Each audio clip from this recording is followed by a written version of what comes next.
You mortgaged the house. My voice cracked as I stared at the papers in my trembling hands, Mark. Tell me this isn't real.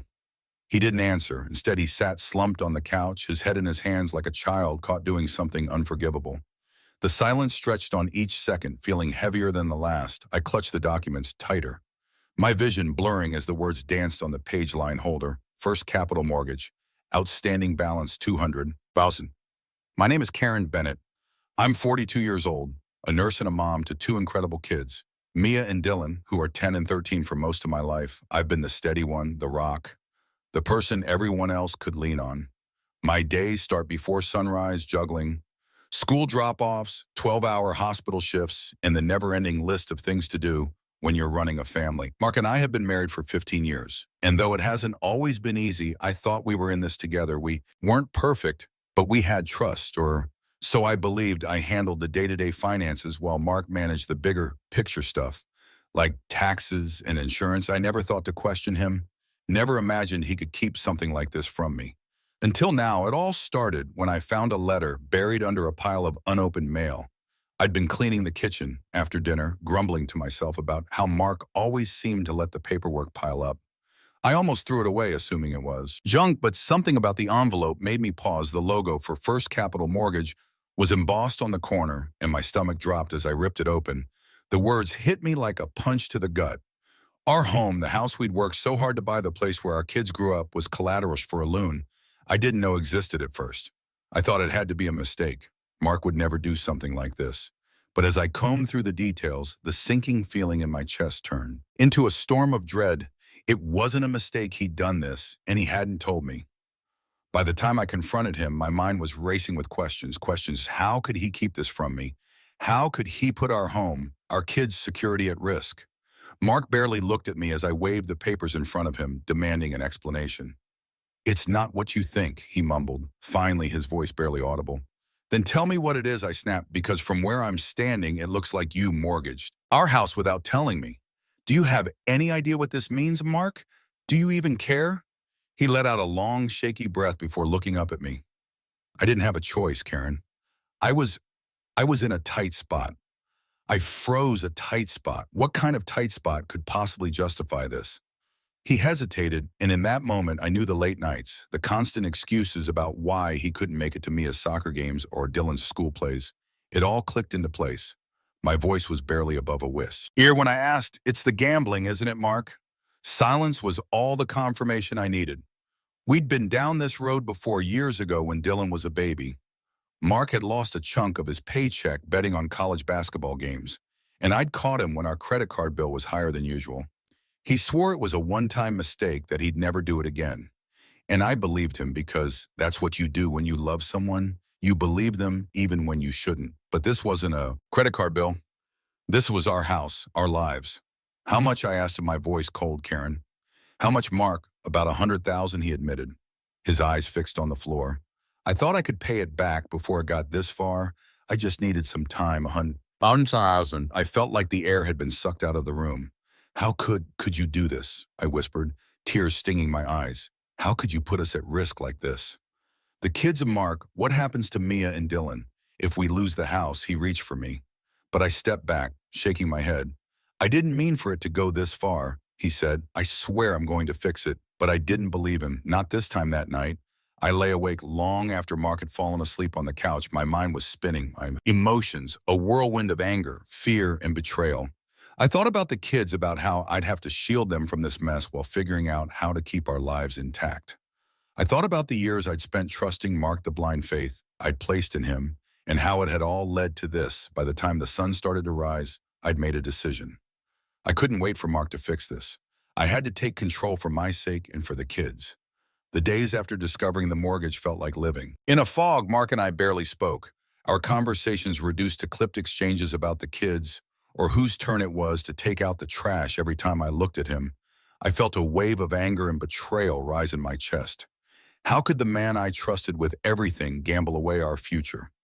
The kids thankfully didn't seem to notice. At least not at first. Dylan was too preoccupied with his science project, and Mia was busy practicing for her upcoming soccer tournament, but I knew it was only a matter of time before they sensed something was wrong.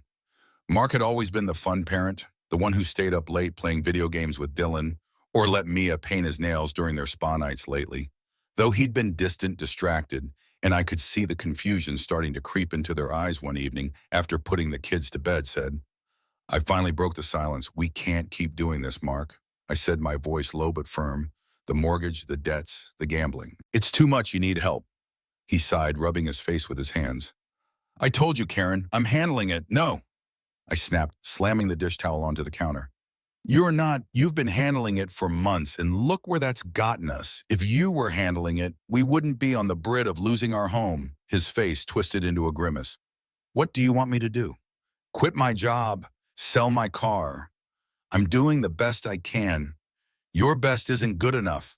I shot back, my voice trembling. With frustration, do you even understand what you've done? You didn't just put yourself at risk. You put all of us at risk, me, the kids. Do you even care? That last question seemed to strike a nerve. He stood there, jaw clenched, his hands balled into fists at his sides. But instead of answering, he turned and walked out of the room, leaving me alone with my thoughts. The next day I called Sarah. She didn't hesitate. Come over, she said, her voice firm. Now Sarah's apartment was the polar opposite of my chaotic home, tidy, minimalist, and blissfully quiet. She handed me a cup of tea as I sank onto her couch, feeling the weight of the past few days pressing down on me. Okay, she said, sitting across from me. Tell me everything. I spilled it all. The mortgage, the debts, the gambling, the arguments. By the time I finished, my tea had gone cold, and Sarah was staring at me with a mix of disbelief and fury. That absolute idiot, she muttered, shaking her head. Karen, you can't let him drag you down with him. You need to protect yourself and the kids. How? I asked, my voice cracking. I don't even know where to start. I feel like I'm drowning. She leaned forward, her expression softening. First things first, you need a lawyer, someone who can help you figure out what your options are. I know a woman, Jennifer Morales. She's fantastic. I'll give you her number. Meeting. Jennifer felt like a lifeline. Her office was warm and inviting, with framed diplomas lining the walls and a faint scent of lavender in the air, and she listened patiently as I explained the situation, nodding thoughtfully as I described the mortgage and Mark's gambling. And you're not the first person I've helped through something like this, she said when I finished. And you won't be the last. The good news is there are steps we can take to protect you and your children. Like what I asked, clutching my bag tightly. For starters, she said, we can separate your finances from Mark's. That means opening your own bank account, redirecting your paychecks, and setting up a budget that doesn't rely on his income. We'll also look into the mortgage to see if there is any way to renegotiate the terms or delay foreclosure. Her words were practical, reassuring, and exactly what I needed to hear. For the first time in days, I felt a glimmer of hope. Back at home, I started making changes. I opened a new bank account and transferred my direct deposit, making sure Mark couldn't touch a single cent of my paycheck. I combed through our bills, highlighting the ones I could afford to cover on my own, and setting up payment plans for the rest. It wasn't perfect, but it was a start. Meanwhile, the tension between Mark and me only grew. He was still insisting he could fix everything, that I was overreacting, but I wasn't buying it anymore. I'd spent years being the steady one, the peacemaker, the person who smoothed over his mistakes. Not this time. One night, as we sat in tense silence after another argument, he looked at me and said, "You're really going to do this, aren't you? You're going to cut me out." "I'm not cutting you out, Mark," I said, my voice calm but firm. "I'm protecting myself and the kids until you get help and start taking responsibility for what you've done. I can't rely on you. I won't, despite everything." There were moments of doubt. I'd catch myself looking at old photos of us back when things were good and wonder if I was making the right decision. What if he really could fix things? What if this was just a rough patch and I was giving up too soon? But then I'd think about the mortgage, the debts, and the look in Mia's eyes when she asked why Dad seemed so sad all the time. I wasn't just doing this for me. I was doing it for them, for their future. The breaking point came on a rainy Tuesday afternoon. I was sitting in Jennifer's office, reviewing the mortgage documents for the 800th time, when my phone buzzed. It was a text from Mark. "We need to talk. I can fix this, but I need you to stop whatever it is you're doing with the lawyer. You're making things worse." I stared at the screen, my chest tightening with a familiar mix of anger and exhaustion. Worse, he was the one who had gambled away our future, and now he wanted to blame me for trying to clean up his mess. My hands trembled as I placed the phone face down on Jennifer's desk. "He's trying to manipulate you," Jennifer said calmly, her sharp eyes fixed on me. Don't let him. We're close. To getting this resolved, the words sounded so simple, but the journey to get here had been anything but. Jennifer had discovered that Mark had taken out 2 additional loans against the house without my knowledge. Each one had higher interest rates than the last, and together they totaled over 240,000. The enormity of it made me feel physically ill. But Jennifer had assured me there was a path forward. You have 2 options, she told me during our last meeting. You can try to save the house by restructuring the loans, but that will require Mark's cooperation, and given his track record, that's risky. Or you can fight for sole financial control, which might mean selling the house and starting fresh. The thought of selling the house, my kids' home, was almost too much to bear, but the idea of staying tied to Mark's chaos was worse. A week later, we found ourselves sitting across from each other in a small, sterile room at the mediator's office. The tension was palpable, the air thick with unspoken accusations and barely restrained anger. Jennifer sat beside me, a calm but formidable presence, while Mark had brought a lawyer of his own, a man who looked as slick and untrustworthy as Mark's excuses. This doesn't have to get ugly, Mark said, leaning forward in his chair. We can work this out if you just stop trying to tear everything apart. Tear everything apart. I repeated, my voice trembling with disbelief. You're the one who put us here, Mark. You lied to me, gambled away our money and mortgaged the house without even telling me. And now you want me to just pretend it didn't happen. I made a mistake, he said, his tone defensive. But I can fix it if we just... No, I interrupted, my voice firm. You can't fix this. Not this time. I've already spent too much of my life cleaning up after you, Mark. I'm done. His lawyer cleared his throat, shuffling through a stack of papers. If I may, he began. We believe that Mr. Bennett has a right to remain on the mortgage and that his financial contributions... Contributions, Jennifer cut in, her tone sharp. Let's be clear. Mr. Bennett's contributions are what brought us here. My client has evidence that he took out these loans without her consent, violated the terms of their joint finances, and put their children's home at risk. If we're discussing rights, Mrs. Bennett has every right to protect herself and her family from further harm. Mark's lawyer faltered, his face ring slightly. Mark, on the other hand, looked furious. This is ridiculous, he muttered. You're blowing this way out of proportion. I took a deep breath, forcing myself to meet his gaze. No. Mark, what's ridiculous is what you've done to this family. You've lied to me, endangered our future, and refused to take responsibility. But I'm not going to let you drag me down with you anymore. I'm taking control of my life and the kids' lives. Whether you like it or not, the mediator tried to diffuse the tension, steering the conversation toward practical solutions. In the end, it came down to one final decision. The house Mark wanted to keep it, claiming it was for the kids. But I knew better. He wanted the house because it was an anchor, a symbol of control. Letting him keep it would mean staying tied to him, to his debts, and to the chaos he'd created. I'm willing to sell the house, I said, finally, my voice steady despite the lump in my throat. It's the only way to move forward. Mark stared at me, his face a mask of shock and anger. You're seriously going to sell the house, the kids' home, after everything? Yes, I said simply, because what matters isn't the house, it's their future, and I won't let you jeopardize that anymore. The rest of the session passed in a blur of paperwork and le jargon. By the time we left, I felt like I'd run a marathon, but as I stepped out of the building, the weight that had been pressing on my chest for weeks felt lighter for the first time in years. I wasn't cleaning up after Mark's mistakes. I was building a future that didn't depend on him. The victory wasn't flashy. There was no dramatic applause, no triumphant music playing in the background, but it was mine. I'd secured sole financial control, negotiated the sale of the house to pay off the debts, and set up a trust for the kids. With what was left over, it wasn't the ending I dreamed of, but it was a new beginning, and for that I was grateful. The first night in the new apartment was bittersweet. The kids were asleep in their rooms, smaller than what they were used to, but cozy, and the boxes stacked around the living room made the space feel more temporary than it was. I sat on the couch sipping tea and staring out the window at the city lights. It wasn't home yet, but it was a fresh start, and that was what we needed. There was relief in knowing that the house and the debt that came with it was behind me, but the exhaustion lingered. 2 weeks of legal battles, tense conversations, and painful decisions had taken their toll. My chest felt lighter, but my heart still ached. Losing the home where we'd built so many memories wasn't easy, but I reminded myself that walls and a roof didn't define a family. What mattered was the love and stability I could provide for Mia and Dylan. Mark called the next morning, his number flashing on my phone like a bad memory. I couldn't escape. Part of me wanted to ignore it, but I knew better. This wasn't something I could run from, Karen. He began, his voice unusually soft. I just wanted to check in, see how you and the kids are doing. We're fine, I replied, keeping my tone neutral. Settling in, there was a long pause. Look, I know I messed up, he said finally.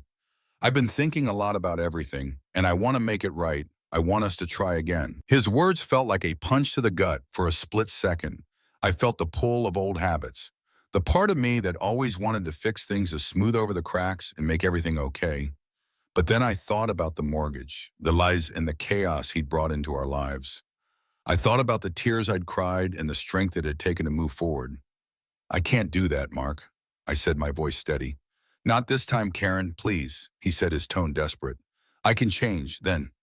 Change, I said simply, but I'm not waiting for you anymore. I ended the call, my hand trembling slightly as I set the phone down. It wasn't easy, but it was necessary. Mark's words no longer held the power they once did. I wasn't his fixer anymore. I was my own person that evening. As I tucked Mia and Dylan into bed, I felt a wave of gratitude wash over me. The apartment wasn't perfect, but it was ours. Mia had taped a drawing of a rainbow to her wall, and Dylan had already started stacking books in his new corner bookshelf. They were adjusting little by little, and so was I, sitting on the couch again. I let myself reflect on everything we'd been through. The fear, the anger, the uncertainty. It had all been overwhelming at times, but I'd made it through. I'd fought for my kids, for my future, and for myself, and I'd won. I wasn't the same person who'd found those mortgage papers in the kitchen. That Karen had been scared, blindsided, and unsure of what to do. This Karen was stronger, more confident, and unafraid to stand up for what she deserved. It hadn't been an easy journey, but it had been worth it. As I closed my eyes, the weight of the day finally lifting, I felt a sense of peace I hadn't known in years. This wasn't just a new chapter, it was a whole new book, and I couldn't wait to see where it would take me. A few months later, life looked very different and better. The chaos Mark had created no longer dictated my days. The apartment had become a home filled with laughter and new memories. Mia had painted a mural on her wall with rainbow-colored handprints, and Dylan had taken up baking, proudly presenting his latest batch of cookies after school. We were still adjusting, but there was a lightness in our lives that hadn't been there before at work. Things were thriving. I'd taken on an extra certification program and joined a committee that focused on nurse advocacy for years. I'd shied away from leadership roles, content to stay in the background, but something had shifted in me.